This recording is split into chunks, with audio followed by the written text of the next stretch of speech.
on our debt, then basically people lose their faith in the American government, and that becomes really scary. Everything else is the fun stuff.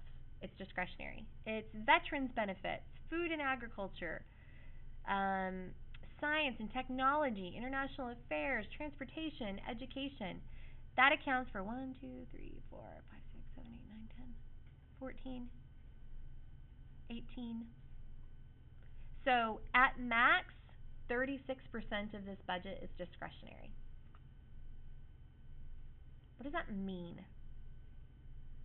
Like it changes every single year. It's kind of like, I guess, more optional. Like you can adjust those way easier, and when change the numbers there, however you feel like compared to the other ones, which are kind of more constant. Okay. So less of a worry too, because like their top priorities are Social Security and stuff like that. They're just like, okay, well we'll get to these later. Right now, let's focus on the big stuff. Okay. Okay, that's all true. That's all true. What's happening here, though, with Social Security? What have we established is happening in our country with Social Security payments? Increasing, or like the number of people who are getting older is increasing, so is the percentage increasing? Yeah, if we're going to have more old people, if our population is getting older and people are living longer, aren't we going to have to pay more in Social Security? So that percentage is going to have to get bigger. If people live longer, aren't they going to need more Medicare? That's going to get bigger. If our debt, which in the 15 years that I have taught has gone from 5 trillion to 14 trillion, that interest payment used to only be like 3% of our budget. Now it's 7% of our budget. So what happens when you have so much mandatory spending? Yeah, you don't have any room for the rest. Think about it yourself, like equivalent. If you say, let's say that you go to like a really great college, like you get into like your dream school, and you have to incur a lot of debt to go, and you live it up, like you have so much fun in college, and you get out of college and you have a job, good for you, but you don't make enough money, like you make X amount of money, but your debts are greater than that, you're gonna have a real problem. Like you're gonna have this great job and you're gonna have to live at home with your parents, right? Because all you're doing is you're paying your debt. So we're getting ourselves into a situation where we are spending so much money paying things we have to pay, that we're obliged to pay, that we don't have a lot of option. We might be spending a lot of money on education or a lot of money on housing and community, but the percentage of the pie is actually getting quite a bit smaller because these things are squeezing it out. Cool.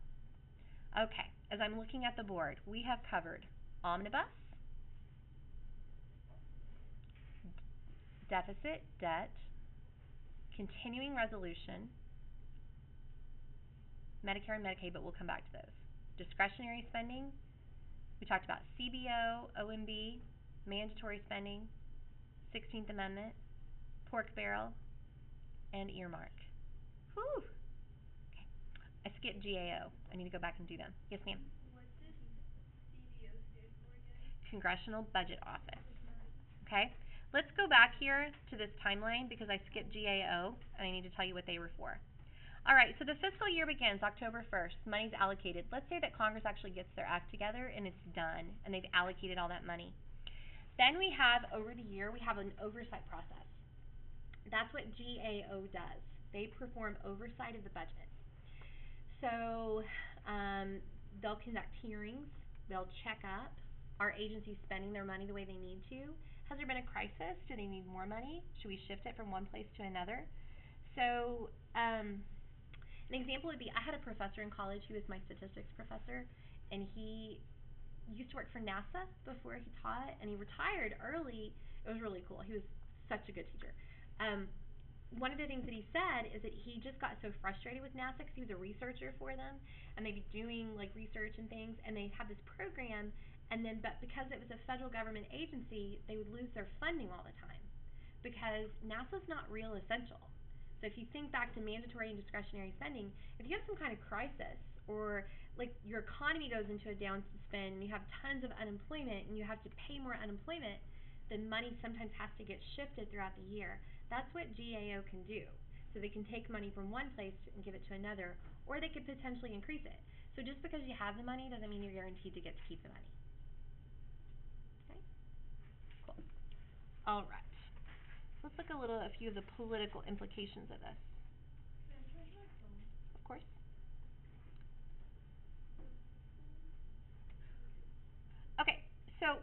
a video clip that kind of illustrates what the president can potentially do in this budgetary process. So this is one of the greatest shows of all time. It's called West Wing. It's old, but oh, it's greatness. And so this is Martin Sheen is the president, and he's going in to sit with Congress, and they've been having a budget debate. So just kind of listen to what he says, and we'll talk about how realistic it is.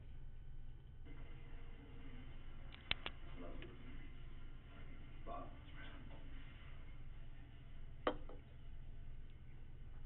Mr. Speaker, Senator. I want to thank you, Mr. President, on behalf of my colleagues. None of us think this is a perfect deal. No one likes to see the sausage made, including the guys who make it. But this is an expression of willingness by both sides to keep all avenues open to an eventual resolution. Yes, thanks, Robert, and thanks for saying it this time. I think I had to make that little speech the last time around. Or maybe the time before.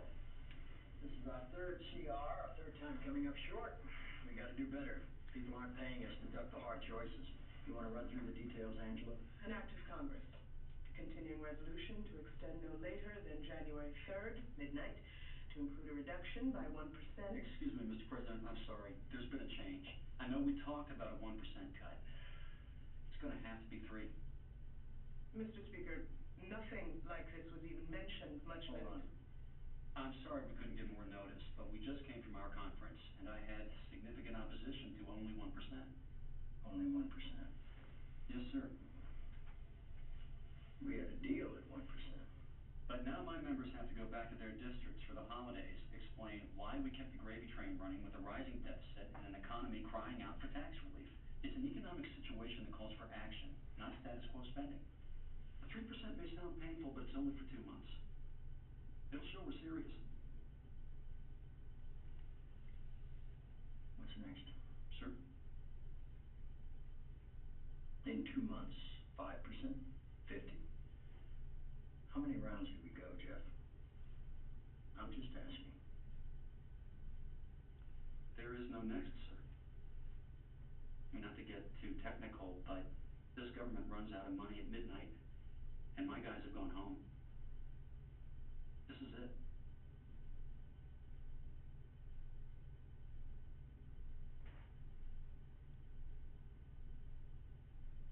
No. There is no altering this offer, Mr. President.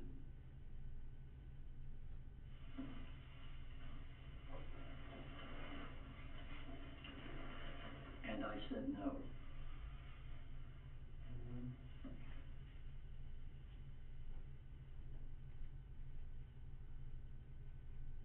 Let's be clear, sir.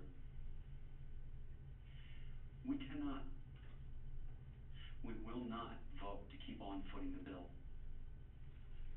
You will be held responsible for shutting down the federal government.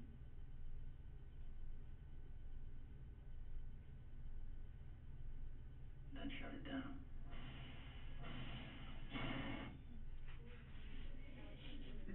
Okay, so they've shown you the instance where the two parts of the Congress have come together, the House and the Senate, and they've made an agreement, and now they come to the president, and the president basically, like at the 11th hour, and the president basically can sign it or veto it. So when we've had government shutdowns, and you should know that it wasn't our president, it was the House and Senate not even getting to a point where we even made it to the president. This is pretty unlikely. Why do you think it's harder for the president to make these hard decisions with the and like, I'm going to stick to my guns? Why would it be easier for Congress to do that than the president, do you think? The president would get more attention if the government gets shut down and everyone would start blaming him. Yeah. The Senate, because they probably don't know that Congress and the Senate are the ones behind everything. Okay. Absolutely. And so it's like dispersed. When you're in a group and you get in trouble, usually it's easier to handle than if you're just one. Because you can kind of like shift the blame. I'll look at you smiling. So you can like spread it out a little bit, right? And it's that same thing. And remember, we've talked about all these things about how people generally in this country hate Congress, but we keep electing the individual congressmen. This is a great example. Congress can do something like that. I'm not saying that there aren't ramifications. There sometimes are ramifications. But if we still have such high rates of incumbency, it obviously haven't killed them, right? So, but the president does and can play a role. The president also can play a leadership role, in terms of like just influence and his relationship with Congress. So I don't mean to diminish them, but you just really need to know that ultimately, power-wise, it certainly is the president. Okay? All right, so now we want to look at the president and the Congress in terms of the debt and the deficit and how their powers relate there. The debt limit is a kind of financial weapon of mass destruction chained to the United States government by the United States government. Confused? Then it's time for the United States Debt Limit Explained. To understand the debt limit, you need to know the U.S. splits financial responsibility between the President and Congress. The President has two jobs when it comes to money. One, collect taxes, and two, spend those taxes to run the government. This might give you the impression that the President, with regards to money, is all-powerful, especially when you hear news reports on the President's new budget or his plan to raise taxes on haberdashers or lower taxes on apiarists. But reality is just the opposite, and the President is the one who takes orders. From whom? Congress. Congress has the jobs of setting the tax level and determining how much the government will spend by writing a budget. So while the President does get to submit budgets to Congress and ask for changes in the tax level, these are just requests that Congress doesn't have to pay attention to. Congress can add or subtract anything they want from the President's budget or throw it out entirely and write a new one. The same goes for the level of taxes. So Congress decides what it wants: bridges, tanks, buildings, courts, robots on Mars, robots on Earth, national parks, whatever, and approves a budget with that stuff in it. Once approved, the President is required by law to spend the money Congress listed in the budget and pay for it using the taxes that Congress set. As long as more taxes come in than spending goes out, everything is fine, but almost always Congress puts more stuff in the budget than they cover with taxes, which means that the President must borrow money to cover the difference.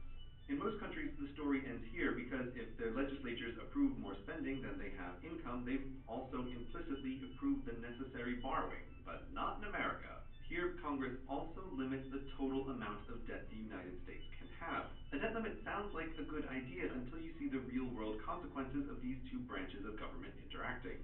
As the total amount borrowed gets closer to the limit, Congress usually points to the President and acts shocked that his reckless spending has brought us so close to the debt limit that they, reasonable, prudent Congress, have set. And while it's technically correct that the President has borrowed this money, Congress has forced him to do it by approving a budget that the President is legally obligated to spend without also approving the necessary taxes to cover that spending. So the debt limit fight is essentially the government version of the playground favorite, Stop Hitting Yourself, except with added terror for everyone watching. For it's important to note that debt limit is not about future spending. It's not a credit card on which the limit will be raised so a crazy government party can be thrown. The debt limit is about paying bills already incurred. For example, the government hires a company to repave a federal highway. But if the U.S. is at the debt limit when the company asks to be paid after the work has been done, the government can't. This shakes trust in the U.S., and since large parts of the global economy depend on the dollar being trustworthy, messing with that trust is a big deal. But there is a way out. Congress can raise the debt limit, and because of the aforementioned terror, they always have. So, if not raising the debt ceiling is potentially disastrous, and the solution is simple and always taken in the end, why does this debate last months? Because politics. The debt limit isn't in the Constitution. Congress created it themselves, and from their point of view, the debt limit is awesome because 1, it creates a problem that 2, Congress can technically blame on the President, who 3, needs the solution that only they can provide. Congress gets to use the threat of mutual financial self-destruction as leverage in negotiations that they benefit from extending until the last possible second.